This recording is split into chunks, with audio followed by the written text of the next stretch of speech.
बिस्मिल्लाहिर्रहमानिर्रहीम। अस्सलाम वालेकुम।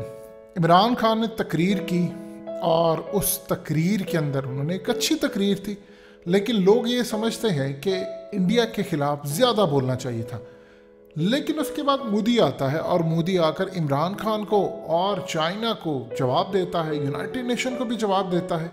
ये तो मामला यहाँ तक रहता है। लेकिन इंडिया ने एक काम किया कि इमरान खान की तकरीर का जवाब देने के लिए पिछली मर्तबा जिस खातून को रखा था उसको बदल के एक नई खातून लेकर आए जिसका नाम है स्नेहा दुबे। ये बेसिकली यंग है, बिल्कुल यंग है और एक्सेंट भी इनका अच्छा था। इन्होंने वर्डिंग भी ज़बरदस्त अदा की। लेकिन आप चाहे दिखने में जैसे भी हो, आपकी वर्डिंग जैसी भी हो, दुनिया को आप कन्विंस नहीं कर सकते। यानी आप शीशे के घर में बैठकर लोगों पर पत्थर मारेंगे तो आप ये समझेंगे कि हमारा घर महफूज है। ऐसा नहीं हो सकता। उन्होंने आकर इमरान खान और ये वो दुनिया की थी पाकिस्तान। इस वीडियो की अहम डिस्कशन चलती रहेगी, लेकिन इससे पहले आप वीडियो को लाइक करें, हकीकत टीवी को सब्सक्राइब कर लें और बेल आइकन पर ज़रूर क्लिक करें। दहशतगर्दी ये सारे ड्रामे जो ये करते आ रहे थे, अब तो अमेरिका ने भी ये कहना बंद कर दिया क्योंकि पाकिस्तान ने इतनी मदद की, तो इनका खास तौर पर ये चूरन नहीं बिखरा। लेकिन इस वक्त जो सूरत हाल हो रही है वो बड़ी इंटरेस्टिंग है। पाकिस्तान ने मैदान में उतारी साइमा सलीम। ये इतनी ग्रेसफुल लेडी हैं, इनकी बेनाई नहीं है, ये आंखों से नहीं देख सकती। लेकिन जो लोग आंखों से नहीं देख सकते वो सारी दुनिया को ज़रूर महसूस कर सकते।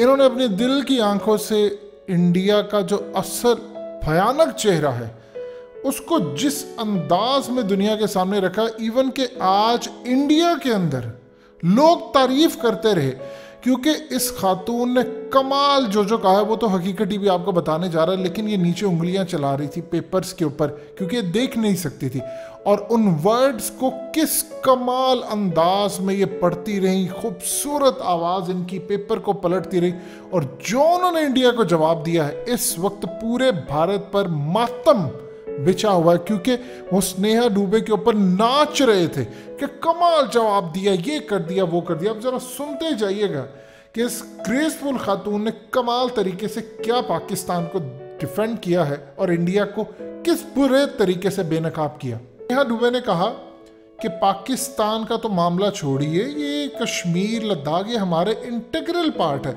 ये हमारा हिस्सा है, और पाकिस्तान ने तो हमारे इलाकों पर कब्जा किया है।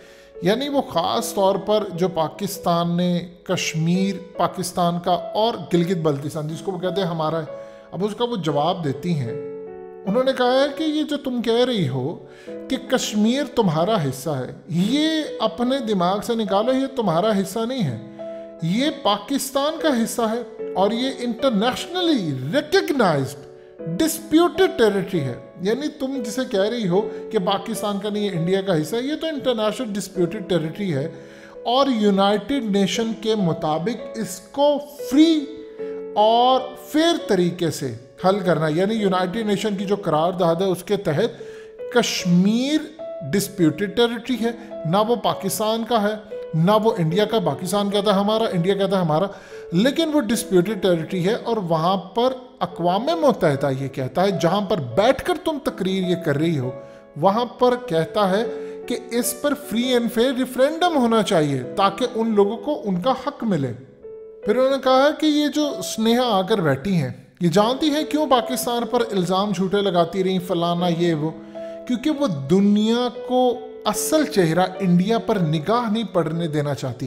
वो दुनिया को नहीं दिखाना चाहती कि इस वक्त वो ख़ास तौर पर जो ह्यूमन राइट्स वायलेशन, यानी अभी जो असम में आपने देखा या मुसलमानों के साथ जो जुल्म हो रहा है, वो ये नहीं चाहते कि किसी की नज़र उधर चली जाए। इसीलिए वो इन चीज़ों को डाइवर्ट करने के लिए दुनिया को पाकिस्तान के ऊपर लगा रहे हैं कि ताकि पाकिस्तान की तरफ ही दुनिया का ध्यान रहे, हमारी तरफ ना आना पाए, और जो उन्होंने वहाँ पर उधम मचा कर रखा है दुनिया उसको ना देख पाए। फिर वो कहती हैं कि इंडिया का पाकिस्तान के साथ इस तरह का बिहेवियर ये कोई नया या सरप्राइजिंग नहीं है।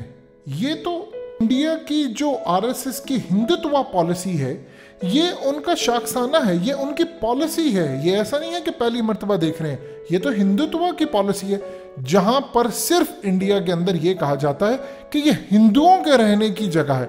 वहां पर चाहे 25 करोड़ मुसलमान हो, ईसाई हो, किसी को रहने की जगह नहीं है और ना ही किसी का हक बनता है यहाँ पर रहने का। वो कहती हैं कि दुनिया को भूला नहीं है कि EU डिसइंफो लैब ने, वो तो पाकिस्तान ने नहीं जारी किया, वो तो इंटरनेशनल सतह पर EU डिसइंफो लैब का जो स्कैंडल है जिसमें भारत जाली तरीके से पाकिस्तान के बारे में डिसइंफॉर्मेशन फैलाता था, पाकिस्तान के बारे में दुनिया को गुमराह करता था, इंक्लूडिंग यूनाइटेड नेशन जहां पर तुम बैठी हुई हो। और ये इंडिया की असल औकात है कि ये जो झूठ यहाँ पर बैठ कर यूनाइटेड नेशन में गड़े हो, इसको तो EU डिसइंफो लैब बुरी तरह बेनकाब कर चुकी है। तो पाकिस्तान को कहने की क्या जरूरत है, ये तो खास तौर पर यूनाइटेड नेशन के हाई कमिश्नर की ह्यूमन राइट्स की जो रिपोर्ट है वो कहती है कि मोदी की हुकूमत के अंदर उधम मचा कर रखा है, ह्यूमन राइट्स की धज्जियां उड़ा दी हैं कश्मीर के अंदर। उस पर पाकिस्तान का क्या किरदार है? दुनिया कह रही है कि मोदी सरकार और तुम लोगों के अंडर जो हुकूमत ने कश्मीर के अंदर उधम मचा रखा है उसकी तारीख में कोई मिसाल नहीं मिलती। और ये यूनाइटेड नेशन की रिपोर्ट है कि मोदी ने जुल्म की हर हद पार कर दी है कश्मीर के अंदर। रिपोर्ट कहती है कि कश्मीरियों को उनका हक दिया ही नहीं है मोदी ने और दुनिया के अंदर बदतरीन जुल्म जारी है। ये अक़वाम मुत्तहिदा ने कहा है, जहां पर बैठकर स्नेहा तुम झूठ बोल रही हो। कहती है कि जाकर पूछ रहे ह्यूमन राइट्स से, एमनेस्टी इंटरनेशनल से, ह्यूमन राइट्स वॉच से पूछे। पूरी दुनिया कह रही है कि तुम लोगों ने जो कश्मीर के अंदर जुल्म किया है, जम्मू कश्मीर की हालत तुम लोगों ने बिगाड़ कर रख दी है, उस पर भारत ने आज तक कोई जवाब नहीं दिया। यानी रिपोर्ट्स आती हैं तो चुप साथ दी जाती है। स्नेहा यहाँ पर बैठकर पाकिस्तान के बारे में गुफ्तगू करिए, जरा बताए कि जिस फोरम के ऊपर यूनाइटेड नेशन की सीट पर बैठकर करिए, उन्होंने ही रिपोर्ट तुम लोगों के खिलाफ जारी की है, उस पर जवाब क्या है? लेकिन कोई जवाब नहीं दे रही।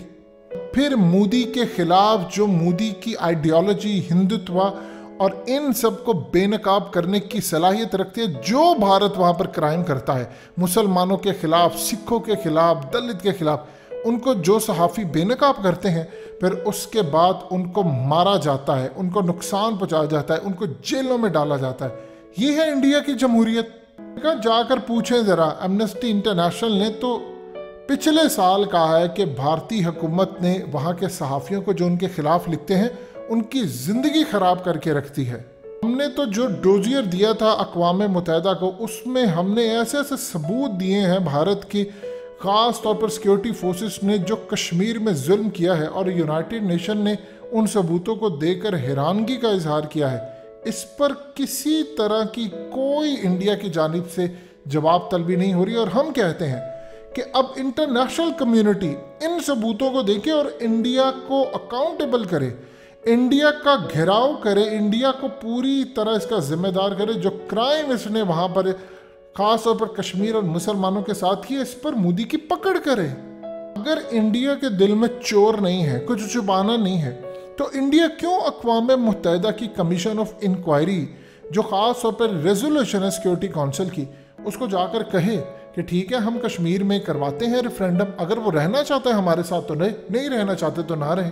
अगर इंडिया अपने आप को इतना ही सच्चा कहता है जिस तरह मोदी ने कहा है कि दुनिया की सबसे बेहतरीन जमहूरियत हम है, तो फिर जाकर वहाँ पर जमहूरी निज़ाम करो, यूनाइटेड नेशन की करारदाद है वहाँ पर जाकर अमल करवाओ। पाकिस्तान को कहते हो कि दहशतगर्दी करवाता है। मैं आपको बताती हूँ कि भारत की सबसे बड़ी दहशतगर्दी ये है कि उन्होंने तहरीक तालिबान पाकिस्तान को सपोर्ट किया और 4 तरह की वो दहशतगर्दी करते हैं।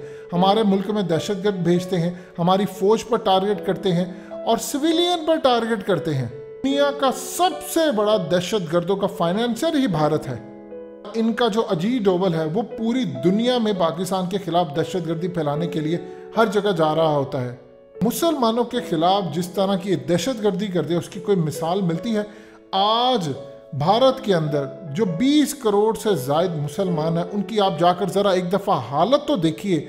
आरएसएस के ठग्स जो वहाँ पर बैठे हैं, जिन्होंने मोदी सरकार के अंडर मुसलमानों का जीना हराम किया, सिटीजनशिप लॉ के अंदर मुसलमानों को मार रहे हैं, मस्जिदें उनकी तोड़ रहे हैं और बुरी तरह मुसलमानों के ख़ास तौर पर जो हेरिटेज है उनको नुकसान पहुँचा रहे हैं। स्नेहा को कहना चाहती हूँ कि तुम इन चीज़ों का जवाब दो, जिसके बाद तुम लोगों के पास देने को कोई जवाब नहीं। ये थी कमाल तरीके की जवाब, बहुत लंबी थी।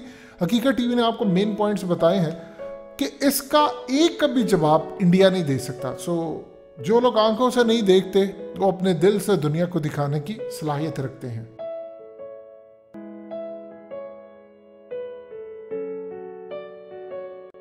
हकीकत टीवी को सब्सक्राइब करना मत भूलें, वीडियो को लाइक करें, शेयर करें और कमेंट सेक्शन में अपनी राय का इजहार जरूर करें।